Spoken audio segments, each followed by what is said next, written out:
S Jagannath versus union of India 1997 का case है जहां पे पिटिशनर ने through present PIL has sought the enforcement of CRZ notification 1991 जिसमें प्रोहिबिट करवा रहा था वो intensive and semi intensive type of prawn farming in the ecological fragile coastal areas and दूसरी चॉइस जो पीआईएल के अंडर मांगी थी वो था constitution of a national coastal management authority for safe guarding the marine life and coastal areas.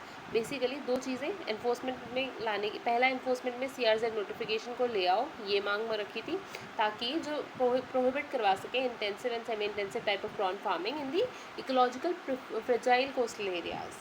And दूसरी चीज़ जो इस पीआईएल के अंडर मांगी गई थी वो थी constitution of a national coastal management authority जिससे सेफ गार्ड कर सकेंगे marine life and coastal areas. Now due to commercial aquaculture farming there is a considerable degradation of the mangrove ecosystems. अब क्या हो रहा है, बहुत ज़्यादा कमर्शियल एक्वाकल्चर फार्मिंग के होने की वजह से कंसिडरेबल डिग्रेडेशन हो रहा है in the mangrove ecosystems and साथ ही साथ पॉल्यूशन हो रहा है in the potable waters and reduction in fish catch. अब ये सारे कॉन्सिक्वेंसेज हो रहे हैं because of commercial increase in commercial aquaculture farming. Now the ground water has become contaminated. अब ये जो ग्राउंड वाटर है ये भी कंटामिनेटेड हो गया है एंड सीपेज भी हो रहा है इसका of impounded water from the aquaculture farms. मतलब जो एक्वाकल्चर फार्म्स हैं उनसे सीपेज हो रहा है, कम होता जा रहा है, लीक होता जा रहा है वाटर। ठीक है, further the court observe that of the that most of the coastal land recently converted into shrimp farms was previously used for food crops and traditional fishing। अब जो बहुत ज़्यादा है ना कोस्टल लैंड्स, जो पहले कोस्टल लैंड्स हुआ करती थी जिनको ट्रेडिशनल फार्मिंग और फूड क्रॉप्स के लिए यूज़ किया जाता था, अब वो सब क्या कर रखे हैं, कन्वर्ट कर दिए गए हैं श्रिम्प फार्म्स के लिए। ठीक है, नाउ फर्दर अब ये सब तो हमने क्या पढ़ लिया कि क्या चेंजेस हो रहे हैं और उनके क्या कॉन्सिक्वेंसेज हैं। ठीक है, now further the expansion of the modern shrimp ponds in the coastal area has meant the local fishermen could reach the beach only after trespassing these shrimp farms or by taking a long detour।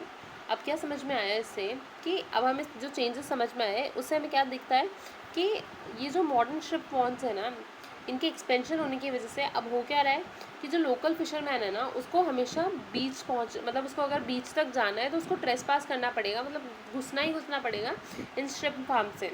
ठीक है, और या फिर वो या तो ये कर ले कि श्रिम्प फार्म से ट्रेस पास करके निकले या फिर कोई लॉन्ग रास्ता ढूंढे। ठीक है, तो the court observe that sea coast and beach are the gift of nature to the mankind. अब कोर्ट ने क्या बोला कि जो कोस्ट हैं या जो बीचेस हैं वो सब गिफ्ट ऑफ नेचर है to the mankind and the aesthetic qualities and the recreational utility of the said area have to be maintained। और इसी वजह से हमें इनकी जो recreational utility है इनको maintain करके रखना पड़ेगा। Any activity which has the effect of degrading the environment cannot be permitted। और इसीलिए कोई भी ऐसी एक्टिविटी जिससे environment degrade हो रहा है वो permit तो करी ही नहीं जा सकती।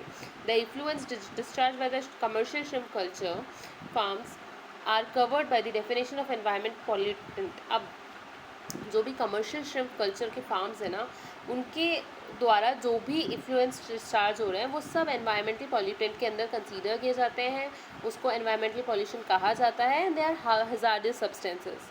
ठीक है, the NEERI report indicates that these effluents are in excess. अगर ये जो इन्फ्लुएंस है ये बहुत एक्सेस में हुए ना, मतलब एक्सेस में है इन द प्रेस्क्राइब स्टैंडर्ड्स, जितना प्रेस्क्राइब स्टैंडर्ड्स है उससे ज़्यादा ही है, ये नीरी रिपोर्ट ने इंडिकेट कर दिया है। And further no action being taken by the authority under the EPA 1986 or the Hazardous Waste Management and Handling Rules 1989 or the Water Act 1974 or the Fisheries Act 1897 or the WPA 1972 etc। The court ordered the following। अब ऊपर हमने पढ़ लिया कि इतना सब कुछ हो रहा है, जो प्रेस्क्राइब स्टैंडर्ड से उससे ज़्यादा ही इन्फ्लुएंस रिलीज हो रहे हैं। ठीक है, तो उसके बावजूद कोई एक्शन नहीं लिया है इनमें से किसी भी अथॉरिटी ने। एनवायरमेंटल प्रोटेक्शन एक्ट ने, हजार्डस वेस्ट मैनेजमेंट रूल्स ने, फिशरीज एक्ट ने, WPA ने, किसी ने कोई रूल नहीं, मतलब कुछ भी है ना एक्शन नहीं लिया। तो कोर्ट ने ऑर्डर किया कि no part of the agricultural land and the salt farms could be converted into aquaculture farms. तो कोर्ट ने तो मना कर दिया कि कोई भी एग्रीकल्चरल लैंड्स या सॉल्ट फार्म्स अब एक्वाकल्चर फार्म्स में कन्वर्ट नहीं किए जा सकते। And authority shall be constituted under the Central Government Act section 8 clause subsection 3 of the EPA 1986। एक अथॉरिटी बनेगी, कॉन्स्टिट्यूट होगी सेंट्रल गवर्नमेंट एक्ट के अंडर, सेंट्रल गवर्नमेंट के अंडर। ठीक है, जो कि बताया हुआ है EPA 1986 के सेक्शन 8 सबसेक्शन 3 में, ठीक है। The authority so constituted shall implement the precautionary principle and the polluter pays principle, ठीक है। अब वही बात है कि ये जो अथॉरिटी बनेगी ये 2 प्रिंसिपल्स पे वर्क करेगी, polluter pays principle and precautionary principles.